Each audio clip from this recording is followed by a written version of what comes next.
one of the topics we've been discussing at the top priority is the fact that as Commission President, I will lead the debate on how to enter the Spitzenkandidatensystem.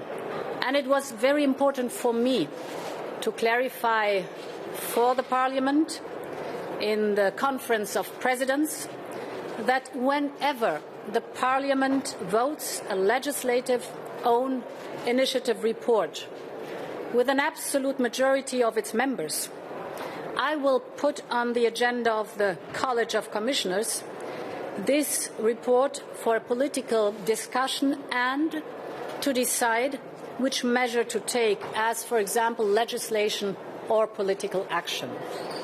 Of course, we've been discussing the big challenges in our society for the next generation. We've heard the voice of the people, especially the young people. They want action for the future of our planet. We will have to be more ambitious because we are running out of time. CO2 has to have a price. If we want to set global standards, we have to move fast. We have to be more ambitious about the 2030 goals because climate neutrality by 2050 is a must. I believe it is possible to reconcile climate consciousness and a strong and prosperous economy. We know that small and medium enterprises are the backbone of our economy, and it is important for us to accompany them in this transition period to have a just transition. And I'm aware of the fact that not every country has the same starting point. Therefore, it is important to have funds like the Energy Transition Fund or the Globalization Fund to accompany this transition. And we have to take the people along. People have fears, they have hopes, they have dreams, they have aspirations. And what Europe can provide is the answer. It can provide jobs, perspectives, stability and security. And I'm convinced that Europe is able to do that. In every country, work should pay for a living. If somebody's working full-time in a job, it should pay for his or her living. That is why I will fight for minimum wage in every country.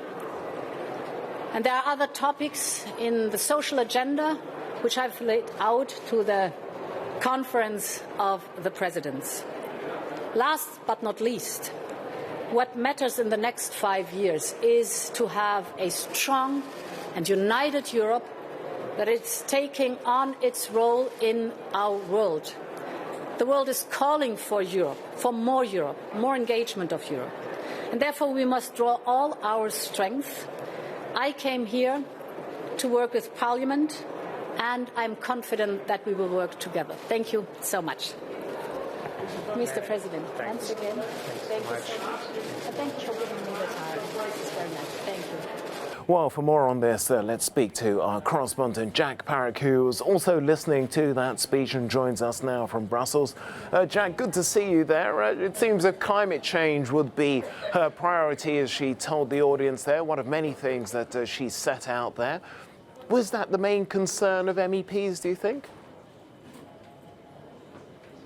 It's certainly something that the European Parliament is very aware of. This so-called green wave after May's European Parliament elections has meant that most of the political parties now want to put climate change as a top priority on their sort of political agendas.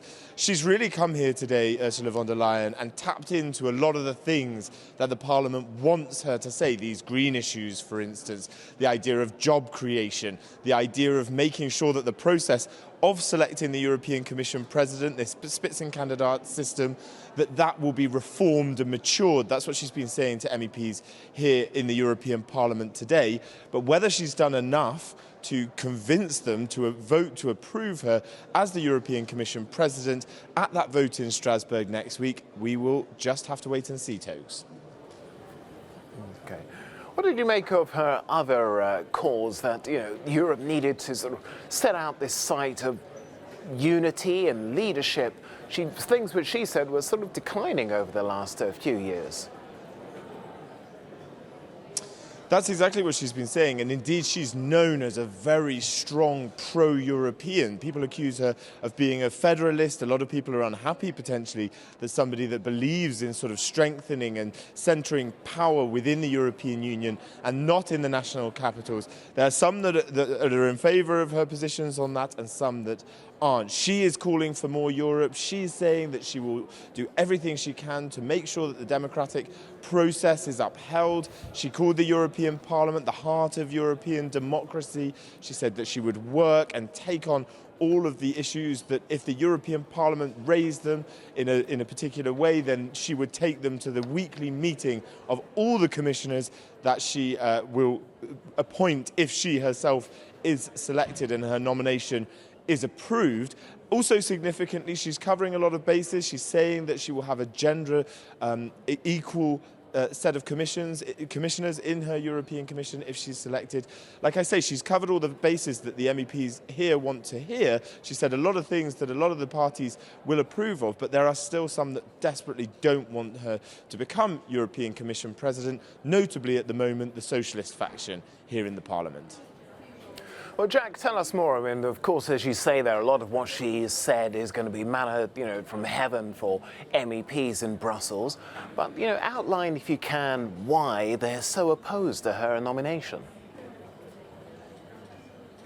The predominant opposition is the fact that she wasn't a Spitzenkandidat. And the European Parliament considers itself and pushes itself forward as the democratically elected body of the European Union. And the fact that it isn't the leader of the party grouping that won the most votes in May's European Parliament elections, that would have been Manfred Weber.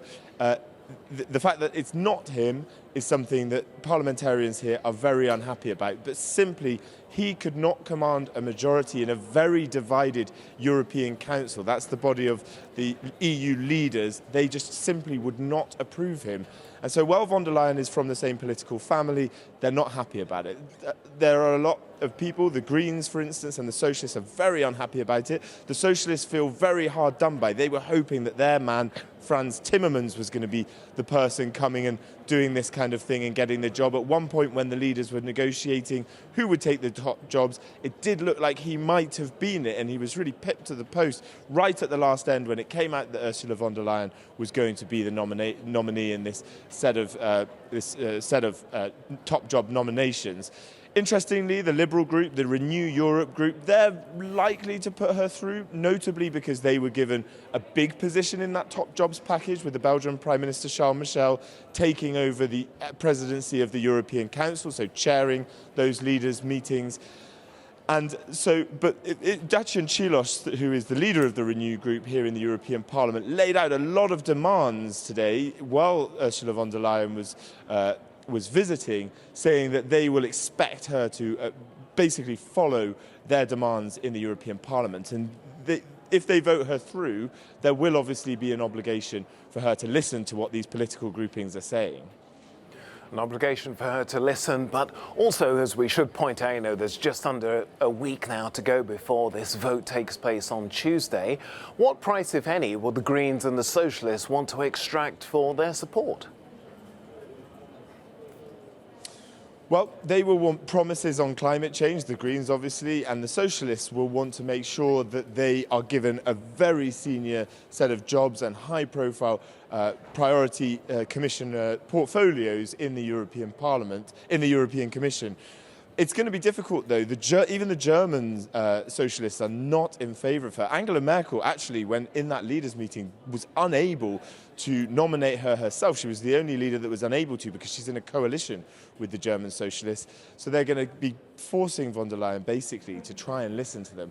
There's a lot of discussion about what it would look like, though, if the European Parliament did vote her down. While they are upset about the Spitzenkandidaten system not being followed, it certainly probably wouldn't be a very good look for the European Parliament to vote down the first ever woman nominated to take over this job, which is really considered Europe's top job.